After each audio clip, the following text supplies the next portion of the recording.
Welcome. In front of me is a GIGASET GS190, and today I'll show you how to enable and set up the portable hotspot. And to get started, you'll want to find the toggle somewhere in the notification panel, so simply pull it down, and the hotspot toggle for me is right over here. Once you find yours, simply hold it. This will take you to the settings. So from here, tap on Wi-Fi hotspot and start off by tapping on the hotspot password, which by default is going to be some trash random password. So let's remove this one and set our own. It does need to have 8 characters in length. That can be any kind of characters you want.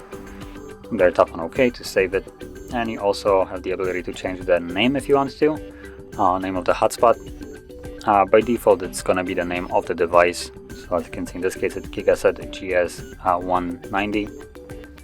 Also, if you tap on Advanced, we have a couple things like turn off hotspot automatically if it's not being used for some time.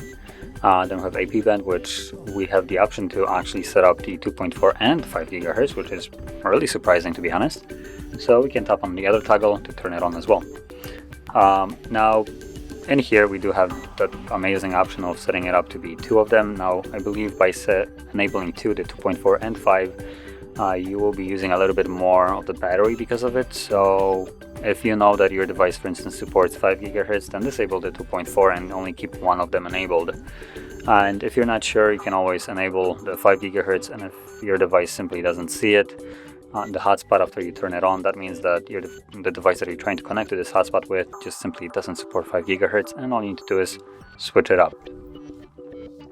And then we have maximum connection, so maximum amount of users that can connect at the given moment. By default it looks to be 6, but let's be honest, that's a little bit too much, so I'm gonna change it to 1. And once everything is set up, you can simply leave this mode or this setting page and go back to the toggle, tap on it to turn it on, and there we go. It is right now enabled, which you can see right here, tethering or hotspot active, and also gives you the amount of people that are connected to it and also the amount of people you're blocking.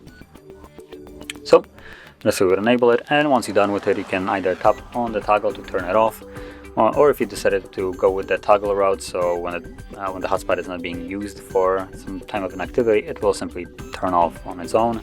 Then, well, you don't really need to do anything unless you want to turn it off. But that being said, if you found this video helpful, don't forget to like, subscribe, and thanks for watching.